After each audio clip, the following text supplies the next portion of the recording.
Welcome sa Adonis Recap, Aswang Stories. Huwag niyo pong kalimutang mag-like, mag-subscribe at mag-share para marami po tayong makinig sa kwentong ito. Salamat!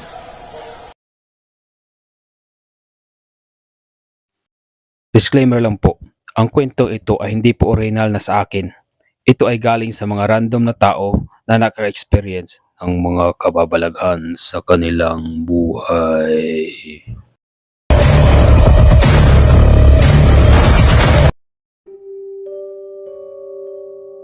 Matapos ang engkwentro ng grupo ni Gonzalo laban sa mga bandido, doon na nag-umpisa ang pagnanais nila. Nakitila ng buhay ang utak sa paglusob sa kanila ng mga bandido. Si Don Padre, na naglikha ng panganib sa kanilang lugar, ang nais kitila ng buhay nila Gonzalo. Dahil sa hati ang responsibilidad at oras ni Gonzalo, hinayaan na lamang niya na 7 sa kanyang mga mandirigmang aswang ang bahalang mag-obserba sa tahanan ni Don Padre at sa mga ginagawa nito. Si Gonzalo noon, nananatiling tahimik sa kanyang pamilya at wala pa siyang sinabihan ni isa sa mga ito.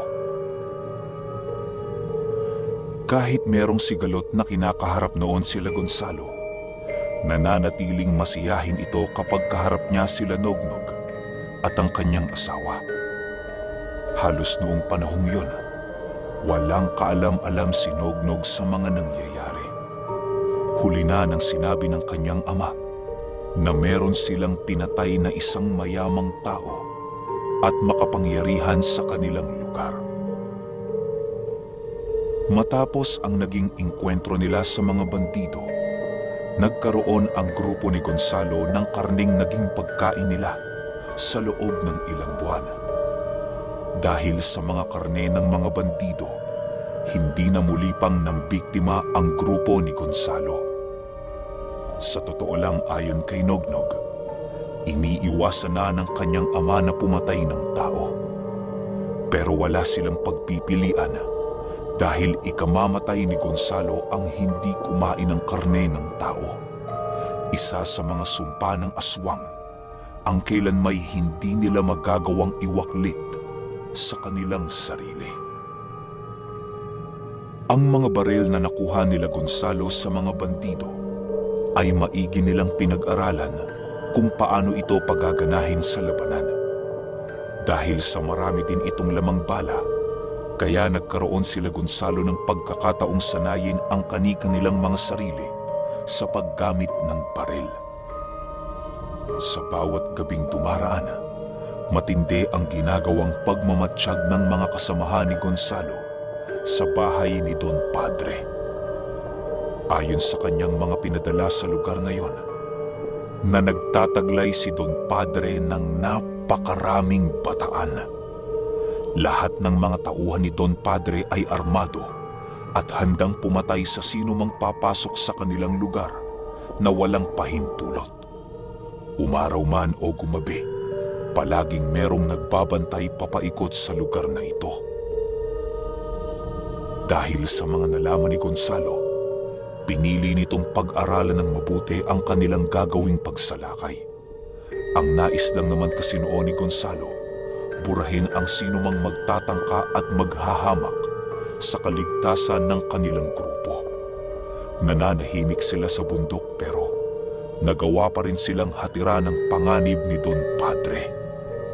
Sapat na ang dahilang yon upang burahin nila ito sa mundo. Ang nais ni Gonzalo na kapag wala silang makitang butas sa pamamahay ni Don Padre, ay makikipagpatayan sila sa lahat ng mga tauhan nito. Damay-damay na ang nais ni Gonzalo upang hindi sila magkaroon ng problema sa hinaharap. Isang gabi, habang naglalakad patungong bundok itong si Gonzalo, maayos naman siyang nagpaalam sa kanyang asawa at hindi naman ito tumutol sa nais niya.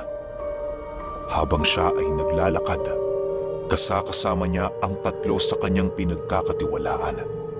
Ang pinakakanang kamay noon ni Gonzalo ay si Sulay, isa sa mga mandirigmang aswang na malapit ng maging gabunan. Hindi ito nagiging gabunan, gawa ng kailangan muna niyang magtaglay ng bertud na kasing lakas ng kay Gonzalo upang umangat ang antas ng kanyang pagiging aswang. Sulay, kumusta ang mga nagmamasid sa pamamahay ni Don Padre? Tanong ni Gonzalo. Maayos naman, pinuno. Maigi silang nag-iingat, kaya hindi sila napapansin ng mga tauhan ni Don Padre. Sa kabilugan ng buwan, kapag hindi pa sila nakapagbigay ng sapat na impormasyon sa pagpasok natin, ay wala na tayong ibang magagawa kung hindi ang makipagdigma.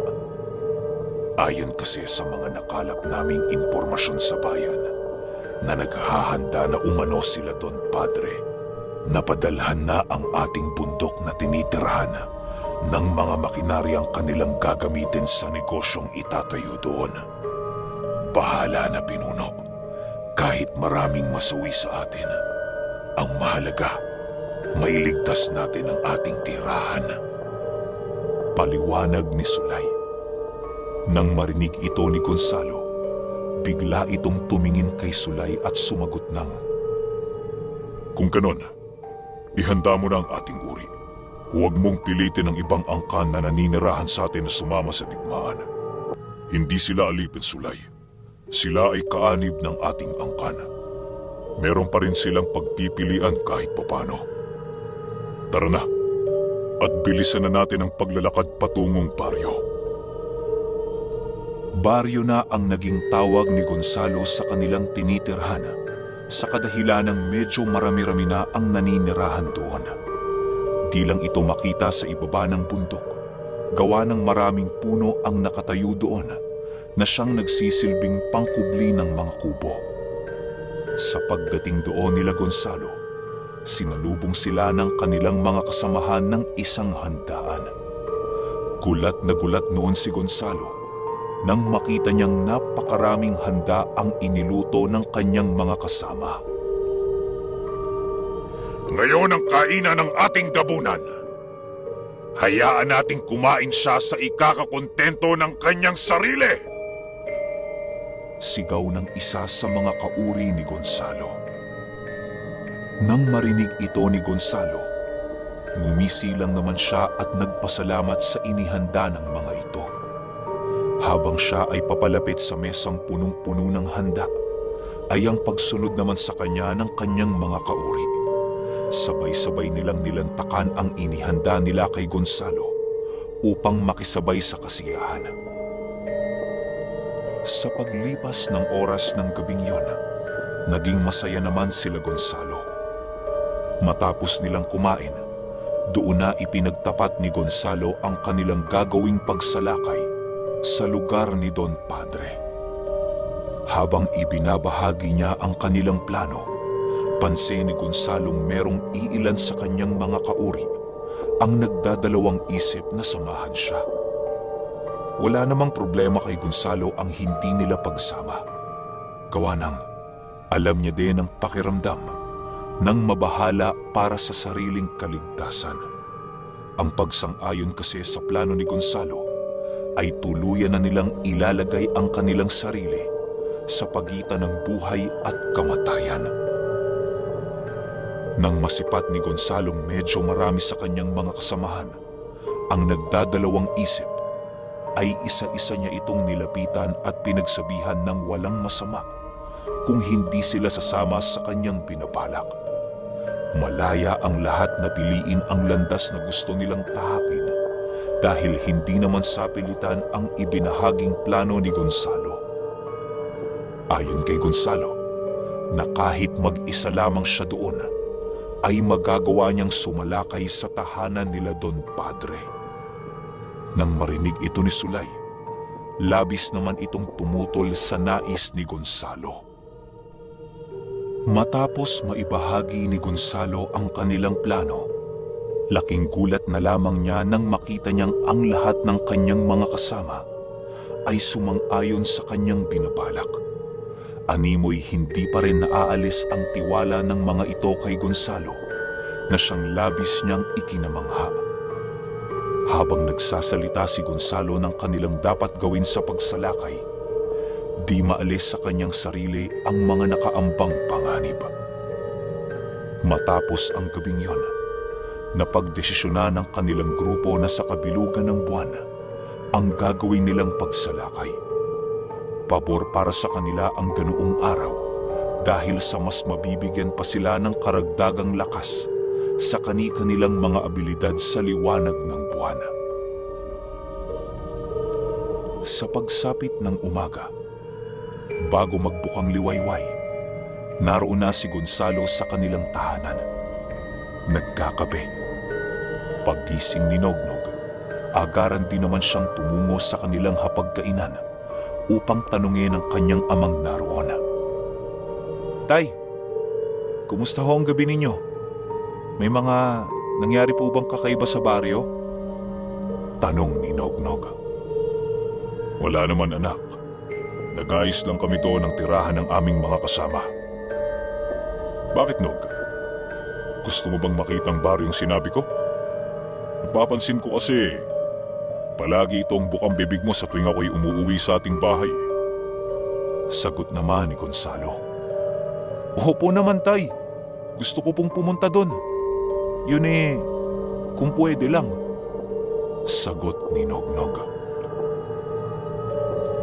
Nang marinig ito ni Gonzalo, tanging pagngiti na lamang ang naibato niya sa kanyang anak. Alam ni Gonzalong darating ang oras na yon. Gawa ng sinognog din naman ang magmamana ng kanyang bertud at abilidad na taglay. Sa susunod na henerasyon ng kanilang lahi, sinognog na ang mamumuno. Noon ding mismong araw na yon, napagpasyahan ni Gonzalo na isama sa baryo ang kanyang anak. Kinagabihan, lumipas ang oras ng mismong umaga, naging abala silang pamilya sa pagsasaka. Sinognog noon, nanguha ng kanilang mga panggatong sa gubat. Di naman kalayuan ang gubat sa tahanan nila Nognog, kaya mag-isa na lamang niya itong ginawa. Abalang-abala din naman kasi ang kanyang ama noon, kaya hindi na siya nag-abalang istorbohin pa ito. Sa pagsapit ng hapon, naging masaya pa ang kanilang pamilya. Habang sila ay nagmemeryenda, panay kulitan ang mga kapatid ni Nognog sa kanilang bakuran. Tandang-tanda pa noon ni Nognog ang kanilang kinakain at yon ay ang kamoteng nilaga na sinasawsaw sa asukal. Pagsapit ng gabi, gulat na gulat si Nognog nang magpaalam ang kanyang ama na isasama siya nito sa baryo. Nang marinig ito ni Nognog, labis-labis ang pagpupumilit nito sa kanyang ina upang siya ay pahintulutang sumama. Di naman tumutol ang ina ni Nognog, gawa ng alam nitong ligtas siya dahil kasama niya ang kanyang ama. Matapos nilang makapagpaalam, agad din naman silang lumisan sa kanilang bahay. Paglabas nila ng kanilang bakuran, doon na silaya ni Nognog ang tatlong panauhing minsan niyang nakita sa hinahabihan nila ng mga abaniko. Agaran din itong sumunod sa kanila ng walang binibitawang salita. Nang malapit na sila sa bundok, biglang nagwika si Sulay ng, "Pinonong Gonzalo, kami ay nagagalak dahil sa wakas. Makikilala na namin ang anak mong magmamana ng iyong taglay na kapangyarihan.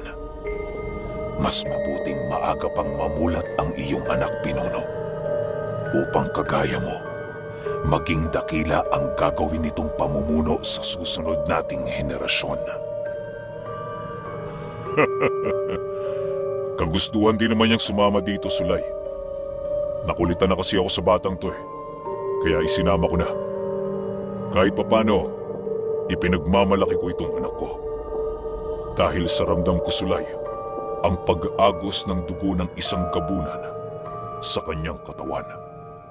Siya ang pipiliin ko sa kanilang magkakapatid at hindi na yon magbabago.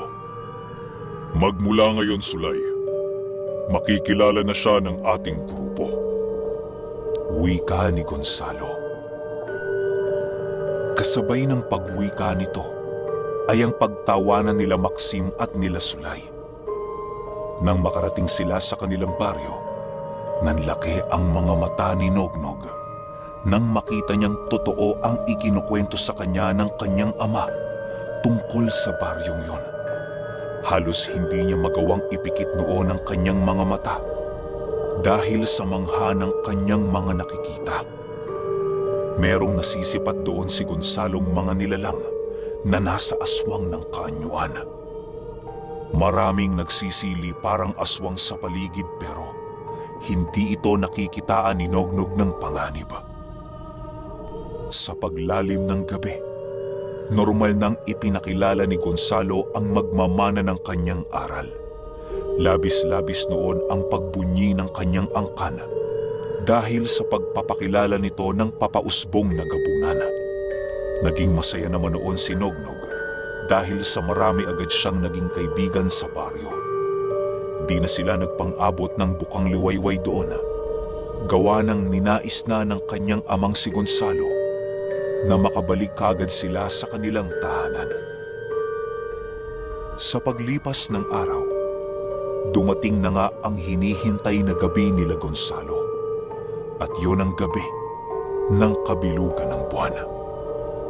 Sa pagsapit nun, napakaaga pang umalis ni Gonzalo sa kanilang tahanan.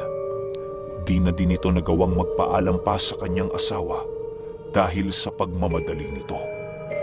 Pagdating ni Gonzalo sa baryo, nakita niyang naghahanda na din ang kanyang mga kasamahan sa paglusob sa tahanan ni Don Padre. Ang iba sa mga kauri noon ni Gonzalo, isinusukbit na sa kanilang mga sarili ang kanilang nakuhang armas mula sa mga napatay nilang bandido. Ang iba sa mga kasamahan ni Gonzalo, naglalagay na sa mga sisidlan ng itim na lupang merong langis na siyang panggamot nila sa mga sugatan nilang kasama. Ang iba naman sa mga kasama ni Gonzalo, pinapakawalan na ang kanilang mga alagang sigbin upang ito ay isali sa nalalapit na digmaan. Wala na noong pagpipilian sila Gonzalo dahil sa bigo ang kanilang mga kasama na kumalat ng eksaktong impormasyon kung paano pasukin ang bahay ni Don Padre nang hindi nagkakaroon ng digmaan. Patayan na ang nais noon nila Gonzalo upang maihinto na lamang ang proyektong ginagawa nito sa kanilang lupain. Sa pagsapit ng 8:00 ng gabi, nagsimula ng maglakad ang grupo ni Gonzalo patungo sa tahanan ni Don Padre.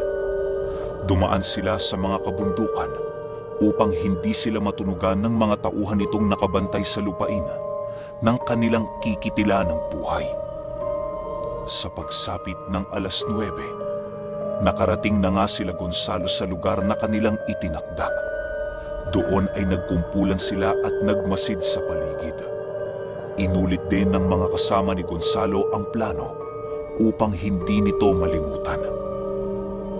Ilang minuto pa ang lumipas, pinakawalan na nila Gonzalo ang kanilang mga alagang sigbin upang puwersahang gibain ang harang ng tahanan nila Don Padre. Agara naman itong natunugan ng tauhan ni Don Padre na siyang naging sanhi ng pag-umpisa ng digmaan. Walang habas na pinagkakakagat ng mga sigbing alaga nila Gonzalo ang mga tauhang nakita nito sa lugar ni Don Padre. Di na din nagdalawang isip noon ang mga kasama ni Gonzalo at sumugod na din papasok sa lugar ni Don Padre. Sa pagpasok nila Sulay sa lugar na yon, matinding putukan ang naganap. Ang ibang mga kasama ni Gonzalo na mga aswang ang siyang humawak ng mga sandata ng mga bandido upang makipagbakbakan sa mga bataan ni Don Padre.